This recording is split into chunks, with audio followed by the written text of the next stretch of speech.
children, welcome to the second session in which I am going to teach you Gandhiji leads the nation. Gandhiji decided to start his fight on two fronts, as I told you, after looking at the painful condition of the people of India. He started his fighting on the basis of social front and political front. Let's talk about social front. Gandhiji decided to fight against evils that were prevalent in the society and worked hard for the upliftment of women. Gandhiji started fighting against the social evils, the problems which exist in those days. He tried to fight against those and worked hard for the upliftment of women, for the empowerment of women. Next comes political front. Gandhiji decided to join and strengthen the freedom movement. Okay, so first he did Satyagraha. Gandhiji developed the technique of Satyagraha based on truth and non-violence in South Africa.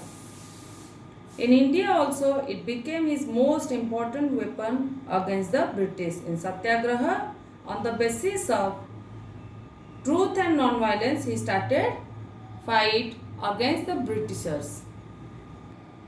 Now the second one is British laws. During the First World War, the British government introduced new laws to take away the liberty of the people. On such acts was the Rowlatt Act of 1919. As per this act, anybody could be arrested without a trial in court. There was no scope for appeal. People were not allowed to express their views. All the important powers remained with the government, who was not responsible for Indian people. However, people kept hoping that with the end of war, the laws would be withdrawn. So they showed great patience, but when the war was over, more harsh laws were introduced and imposed on them. This was the time when Gandhiji asked the people to protest against such unjust and cruel laws. Demonstrations, strikes, and huge meetings were held all over the country. So children, what we learn from this? That after the introduction of Rowlatt Act of 1919, people were not allowed to express their views and arrested without any court trial. People were in a hope that after First World War, the laws will be withdrawn, but this was not happened, and many more harsh laws were introduced by the Britishers. Now let's know something about Jallianwala Bagh massacre, which is known as the most brutal act of British government, which was led by General Dyer.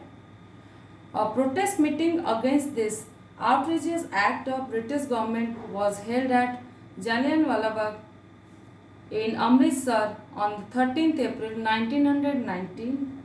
The meeting was attended by thousands of men, women and children. The government handed over Amritsar to the army under the command of General Dyer.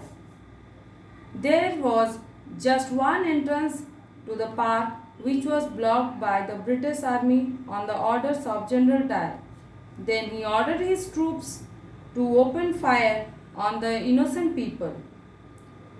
The unarmed people had no way of escaping. More than 1,000 people were killed and many thousands were injured. It was the cold-blooded murder of innocent people. The massacre of Jallianwala Bagh was an act of severe brutality. The entire country was shocked and pledged to fight the powerful British with all their might. Children, look at this picture. He is General Dyer. Now, this is the old picture of Jallianwala Bagh, where one entrance was there, as I told you. The entrance was covered by the Britishers and thousands of people were gathered here for the meeting. and immediately they fired on these people. Children, look at this. This is the new picture of Jallianwala Bagh. Now the third point is non-cooperation movement. This non-cooperation movement was started by Gandhiji in the year 1920. A wave of anger swept through the country after the Jallianwala Bagh massacre. Gandhiji had become the real leader of the Congress. He started the non-cooperation movement in the year 1920. According to this movement, people were asked not to cooperate with the British government and they started deliberately breaking the laws. Thousands of teachers, students left their colleges, lawyers boycotted law courts, hundreds of people left their government jobs, people refused to pay taxes and boycotted all foreign goods. S.C. Bose, Subhash Chandra Bose, resigned from the Indian civil service. The non-cooperation movement was a great success. The British government tried to curb this movement. Many leaders were arrested.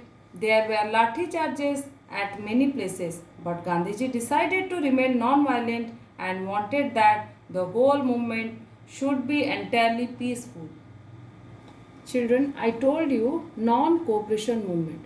What is the meaning of non-cooperation movement? Non-cooperation means not to cooperate. Non-cooperation means not to cooperate with the Britishers, and Gandhiji wanted to carry on this movement peacefully without any violence.